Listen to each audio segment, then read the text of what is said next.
Has the $40 been worth it to walk in a cramped, tight space for 100 metres after a 2.4 kilometre walk for 30 minutes and a 1 hour bus ride? I don't know what Danielle's got planned for us.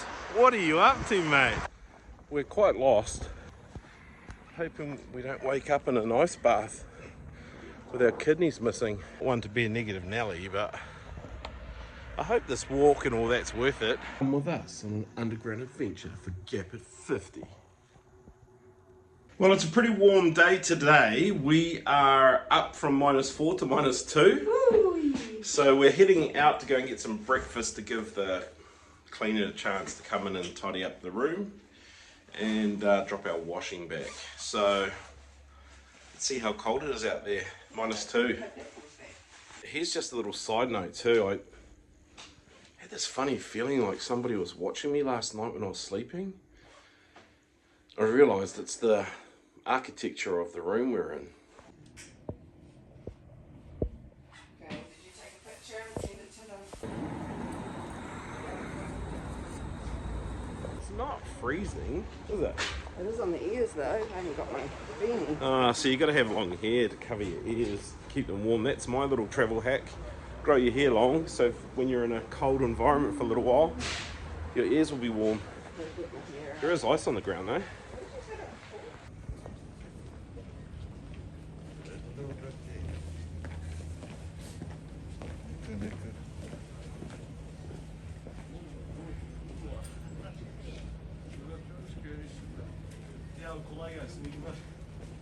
Interesting, we're pretty much the only ones in the bazaar. There's a few people maybe heading off to work or something, but it's very quiet and it's after 9. Well, I'm trying to appeal to my other travel companion this morning because we're out looking for somewhere to have breakfast, and it's actually very challenging when every place only wants to feed you meat off the grill.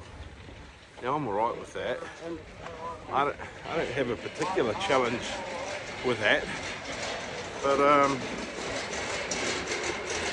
we're still looking for pancakes or omelettes.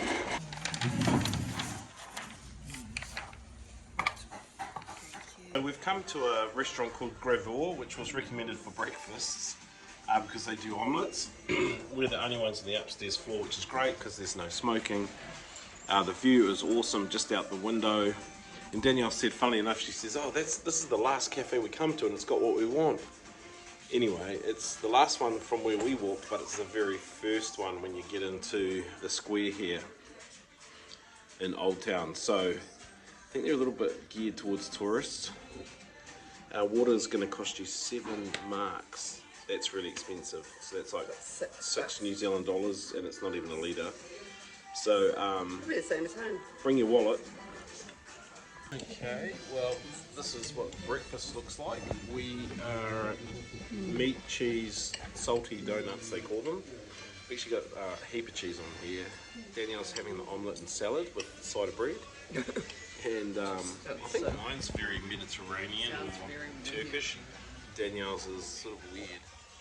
Anyway, I'm not sure entirely how you eat it, but I've just put some of the buttery stuff, piece of cheese in it, some smoked beef on one of these fry bread, I call it. We'll see how it goes. That's quite nice. You know when you pay way too much for a breakfast? Anyway, the fried bread was really nice.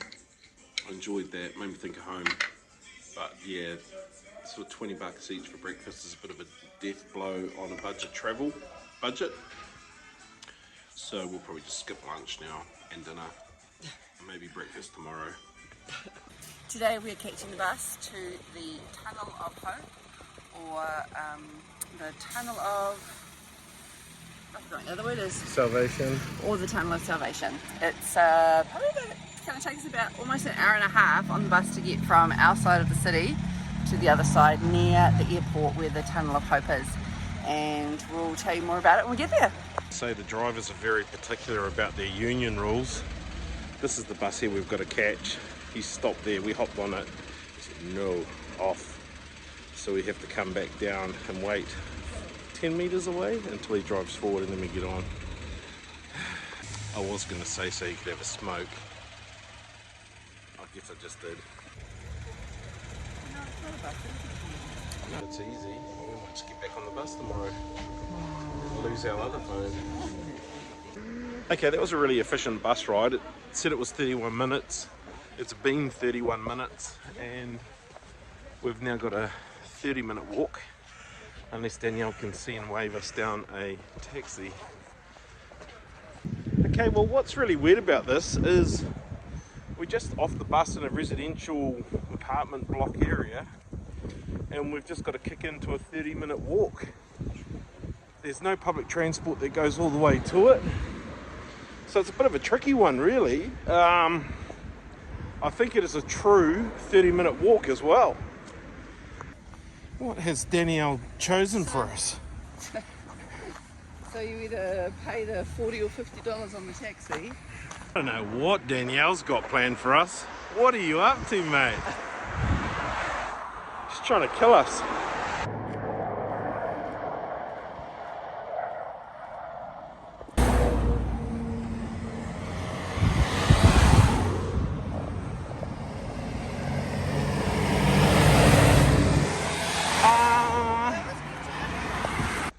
We're quite lost.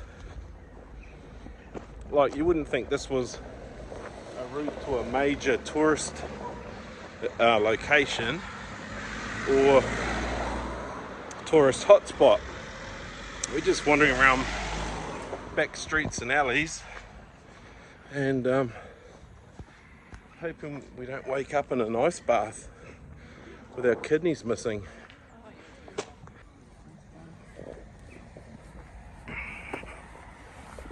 The idea was we'd get off that bus, grab a taxi, and they'd whistle us around there in 5 minutes, charge us like $4, $5, and we'd be there.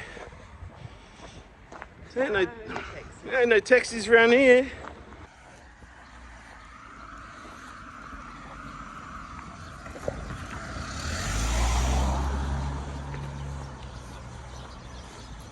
So this tunnel, the original tunnel, was buried under the airport. Went from one side of the airport to the other. And we'll learn more about that soon once we get there and Danielle will tell us all about it. But we're walking along the one end of the perimeter, I guess, of the airport. You'd think there'd be a lot more traffic, planes, taxis. I mean, yeah, it's not making a lot of sense. We're just out in the wilderness. Hello, hello, hello. I want to be a negative Nelly, but I hope this walk and all that's worth it. I mean, I took Danielle yesterday to the abandoned bobsled track from 1984 Winter Olympics. That was pretty cool. I don't know about this. Look how much research she's put into this.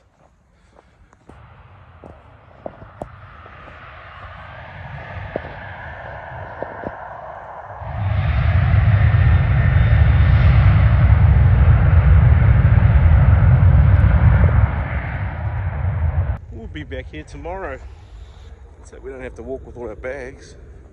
Hopefully there's transport to the airport.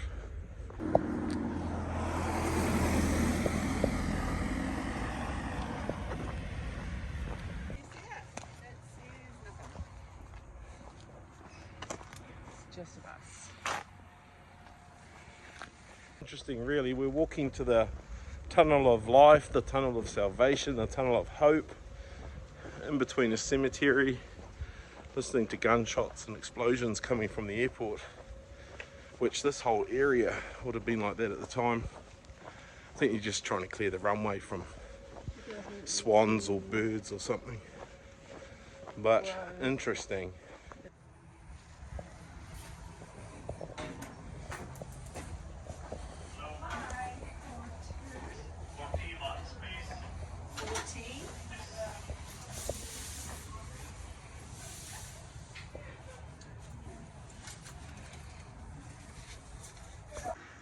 we have been kind of herded into a room with a TV where they play a 15-minute video about the tunnel, and just loops every 15 minutes. So you go to the tunnel first, then you go in the 100-meter reconstructed tunnel, and then you go into the gift shop.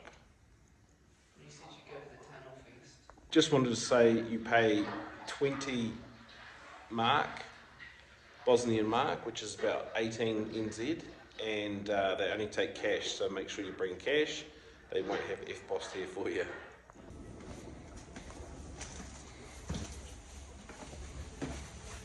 So about 20 people have been milling in to watch the movie, so we thought we'd duck in and hit the tunnel before they all arrive. So we are now underground in the reconstructed tunnel. So this is about 100 meters long. It's not the original tunnel. This was built to give people sort of like a experience and an opportunity to feel what that was like. So we'll take you down the tunnel now.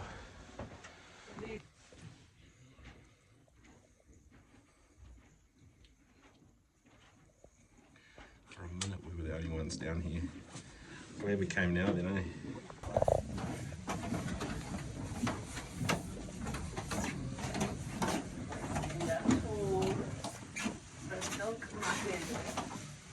You can also see there's obviously train tracks on the ground here. They would push carts through, and this would be a way they'd move munitions, food, supplies and other things. They also had a water pump down here to pump the water out, because until they did that it was waist deep water. Here's just the exit tunnel, it's not the actual tunnel, and it's a little bit higher too, so it makes it easier for you to walk out. So there's a one way in, one way out on the actual tunnel. So the tunnel would have gone underneath us here to the other side of the airport. On either side of the airport was Serbia, and then from here through to that side was Bosnia. And so the only way for them to get from that side to this side was to dig this tunnel. Danielle and I are risk takers. We're risk takers. We didn't wear helmets in that tunnel, we just walked it. Every other tourist that's come up and out of it's been wearing a blooming helmet. Soft. Not like Kiwis. This is a good picture to illustrate what I was just talking about. So the tunnel went under the airport and across to the other side. So that was the only way they could get people out, supplies in, those who were wounded out. Yeah, so it was really awesome. They had that for, what was it, 2.5 years that they had the use of that. So you can see here also, this is Sarajevo, so Bosnia territory to this other side, to the mountains, Serbia on either side, and the forces coming in. But you know, that airport obviously was important and needed, and so they were able to tunnel underneath it. 800 meters long, a meter wide, 1.6 high. Has the $40 been worth it to walk in a cramped, tight space for 100 meters after a 2.4 kilometer walk for 30 minutes and a 1 hour bus ride? Well, let's ask Danielle. Has your $40 been worth it? Not finished yet, still got stuff to look at. Okay, let's carry on looking. Oh yes, it has been. Yeah. She's lying.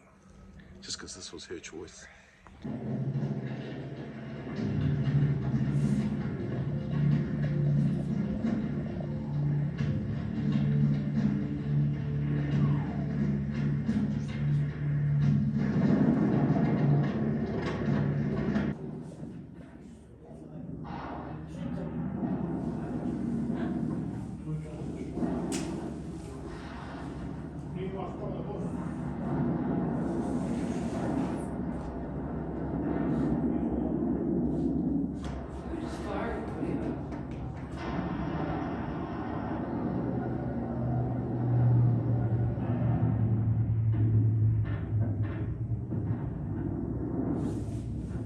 There's some pretty harrowing stories down here from the mouths of these men that are on the wall, that talk about coming to work, constant shelling as they were trying to get into the tunnel to carry on with their work. They talk about snipers and just the danger of being in here.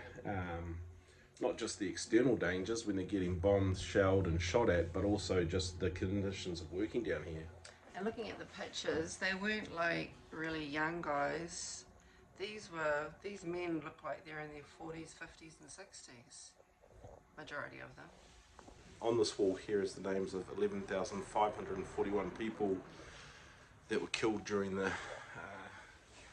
Bosnian siege, with over 56,000 people wounded. 320 shells per day fell on the city of Sarajevo, with them being under siege for 1,425 days. That's crazy. Put us in a replica tunnel, but this is the actual tunnel here.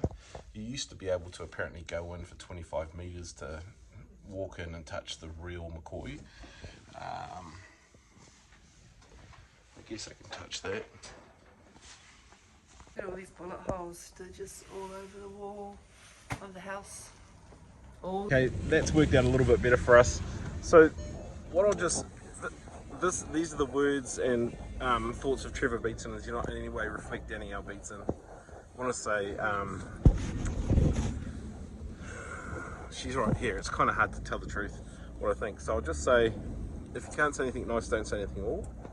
So I'm not going to say anything other than when you come out, because the people are very unhelpful at the location, and you ask them about, where can I find a taxi, they just say go outside and look. So we did, and just, I don't know if we're in it for a taxi but it's 10 marks from the museum back to the bus terminal, which is great because it saves 30 minutes walking. The other thing, if you're online and you see an audio guide for the Tunnel of Life, Hope, Salvation, don't buy it. It's $3.99 on the App Store.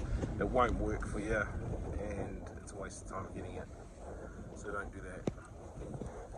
I might have similar sentiments about 1.5 hours travel time to a Tunnel of Hope that was pretty hopeless. No, it was good, anyhow. It was really enjoyable. Oh, you're not saying anything either. Is that because your mother told you if you can't say anything nice, that's anything else? I'm glad it came. Me too. Oh, it's getting cold. Back in the old town, the temperature's dropping, yes, but we're not dying, but Danielle's frail. But what I wanted to say was, just on the bus ride as we're cruising around, you can see how there was so much shelling and bombing and shooting going on around this place. Some of them have been covered over, but you can still kind of see them, and some of them not covered over at all. They're just holes. There are plenty of apartments that are shot to bits, and houses and buildings all the way along the bus route. And anyway, we're going to walk back towards the square because the sun sets soon.